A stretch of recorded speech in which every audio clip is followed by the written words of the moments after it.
إن الحمد لله نحمده ونستعينه ونستغفره ونتوب إليه ونعوذ بالله من شرور أنفسنا وسيئات أعمالنا من يهده الله فلا مضل له ومن يضلله فلا هادي له وأشهد أن لا إله إلا الله وحده لا شريك له وأن محمدا عبده ورسوله لا نبي بعده وقال الله تعالى في كتابه الكريم أعوذ بالله من الشيطان الرجيم يا أيها الذين آمنوا اتقوا الله حق تقاته ولا تموتن إلا وأنتم مسلمون أما بعد.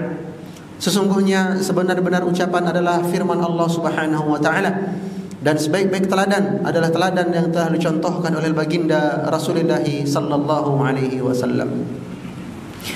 Jamaah salat Jumat yang semoga senantiasa dirahmati Allah Subhanahu wa taala. Di antara hikmah atau tujuan dan manfaat ketika kita mempelajari agama kita, duduk di majelis ilmu, belajar ilmu tentang syariat yang Allah turunkan kepada kita, salah satu hikmahnya adalah dengan belajar agama, mudah-mudahan hati kita menjadi bertambah lembut, hati kita menjadi lebih mudah untuk tersentuh. Dan cabang ilmu agama yang paling bisa dan paling kuat pengaruhnya kepada hati, paling cepat melembutkan hati adalah pelajaran tentang tauhid, wabil khusus fikih asmaul husna. Mempelajari tentang nama-nama dan sifat-sifat Allah. Al-Imam An-Nawawi mengatakan nama-nama dan sifat Allah dibagi menjadi 3 klasifikasi. Yang pertama, nama-nama dan sifat Allah yang Allah khabarkan lewat Al-Quran maupun lewat lisan Nabi-Nya sallallahu alaihi wasallam. Yang mana kalau ditotal jumlahnya kata beliau sekitar 315-an kurang lebih. Yang kedua, nama-nama dan sifat Allah yang hanya Allah beritahukan atau Allah sebutkan di sisi malaikat-malaikat di sekitar arsy-Nya. Yang ketiga, nama-nama dan sifat Allah yang seluruh hambanya tidak mengetahui sedikit pun. Nah, di antara nama-nama dan sifat Allah yang sampai kepada kita kabarnya adalah sifat Allah Al-Akram dan Al-Karim. 2 sifat ini sebenarnya memiliki makna yang nyaris plek sama, Al-Karim dan Al-Akram. Al-Karim di Al-Quran Allah letakkan di 3 tempat. Di antaranya surah Al-Infitar, ya ayyuhal insanu ma gharraka bi rabbikal karim. Wahai manusia, kenapa kalian masih durhaka kepada Allah padahal Tuhan kalian itu Al-Karim, Maha Pemurah. Sementara Al-Akram Allah sebutkan 1 tempat di Al-Quran, di surah Al-Alaq ayat yang ketiga, Iqra wa rabbukal akram. Baik, kita ambil faedah dari Al-Alaq ini, ayat yang ketiga, Iqra wa rabbukal akram. Bacalah dengan menyebut nama Tuhanmu yang Maha Pemurah. Kalau kita timbang-timbang secara akal kita, kayaknya kurang cocok perintahnya Iqra tapi ditutup dengan nama Allah Akram. Sebab Iqra itu kaitannya dengan ilmu. Iqra, bacalah, itu kaitannya dengan ilmu. Kalau kita fikir secara logika kita, seharusnya sifat Allah yang diletakkan di akhir ayat bukan Akram, tapi Al-Alim, A'lam, Al-Khabir. Namun kenapa ketika Allah perintahkan Nabi kita sallallahu alaihi wasallam untuk Iqra, bacalah, wa rabbukal akram, dengan menyebut nama Tuhanmu yang Maha Pemurah. Kenapa Allah kaitkan, kenapa Allah sandingkan belajar yang merupakan pintu ilmu dengan sifat Allah Maha Pemurah? Perlu kita ketahui, salah satu kaidah ilmu tafsir Al-Quran adalah tatkala Allah Azza wa Jalla meletakkan 1 atau 2 sifatnya di penutup ayat, pasti nama atau sifat Allah tersebut berkaitan langsung, berhubungan langsung dengan konten ayat yang sedang dibahas. Contoh, ketika Allah menceritakan tentang azab neraka, siksaan Allah di akhirat, biasanya Allah tutup ayatnya dengan sifat wa huwa syadidul iqab. Allah memilih zat yang memiliki siksaan yang keras, atau Jabbar, Al-Qahhar, Maha Perkasa, Maha Kuat. Ketika Allah menceritakan tentang nikmatnya, biasanya Allah Al-Ghani, Maha Kaya, Ar-Razzaq. Biasanya seperti itu. Nah, yang unik adalah ketika Allah perintahkan Iqra, baca, kenapa tidak ditutup dengan Iqra wa rabbukal a'lam? bacalah demi Tuhanmu yang maha berilmu. Mari kita simak penjelasan Al-Imam Al-Qurtubi.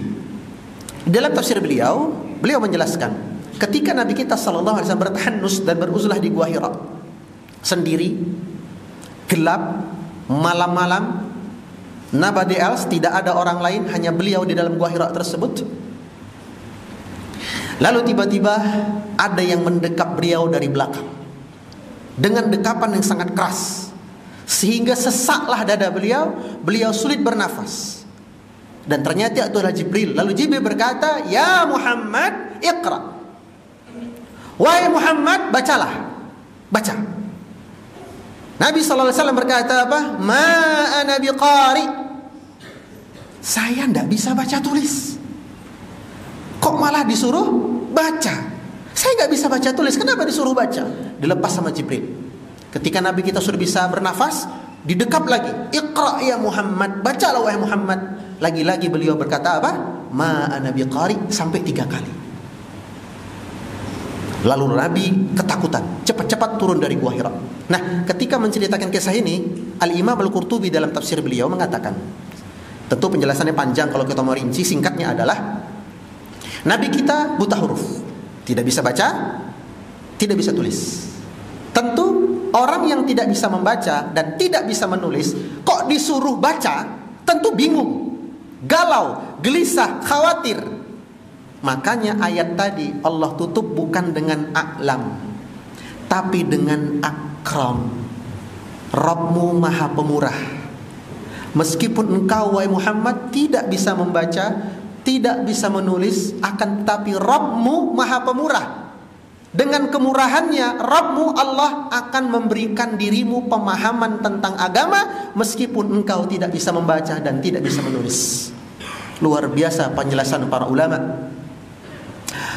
Dari sini kita bisa mengambil faedah diantaranya, jemaah sekalian. Tetaplah hadir di majelis ilmu, tetaplah datang ke majelis ilmu meskipun belum paham. Tetaplah hadir. Paksa fisik kita untuk hadir, paksa jiwa kita untuk hadir, meskipun gak mudeng. Kenapa? Iqra wa rabbukal akram. Nanti Allah yang akan kasih pemahaman. Kita yang sedang belajar membaca Al-Quran, memberantas buta huruf Al-Quran, hari ini bisa ba, besoknya bisa nun, hari ketiga ba sama nun, bingung yang mana. Tetaplah belajar Al-Quran. Sebab ketika kita berputus asa, gak paham-paham, gak mudeng-mudeng, gak ngerti-ngerti, lalu anda turuti perasaan itu, maka itu bisikan syaitan, alladzi yuwaswisu fi sudurin nas minal jinnati wan nas. Aqulu qouli hadza wa astaghfirullah wa astaghfiruh innahu huwal ghafurur rahim.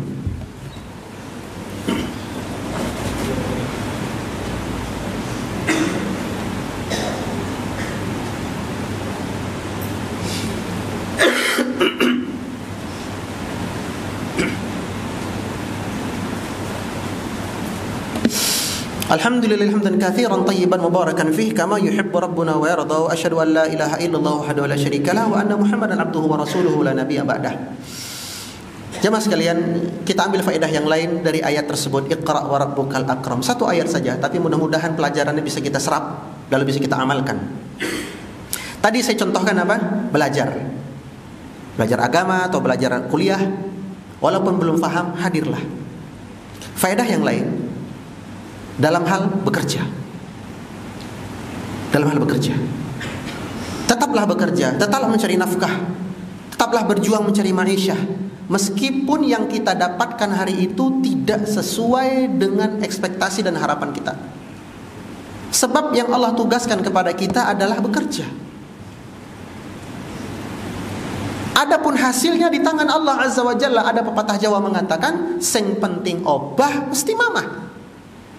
Asal mau kerja aja, asal mau gerak aja, insya Allah ada rezeki. Adapun berapa rezekinya, terserahnya Allah. Yarzuquhu may yasha. Allah yang atur rezeki hamba-hambanya. Selama kita masih bernafas, selama jantung masih berdetak, pasti ada rezeki. Wa ma min dabbatin illa 'ala Allahi rizquha, katanya Allah. Tidaklah seekor binatang melata mencari makan, sudah Allah jamin rezekinya. Apalagi manusia yang Allah sempurnakan penciptaannya dengan akal dan petunjuk hidayah. Innallaha wa malaikatahu yusholluna 'alan nabi ya ayyuhalladzina amanu shallu 'alaihi wa sallimu taslima.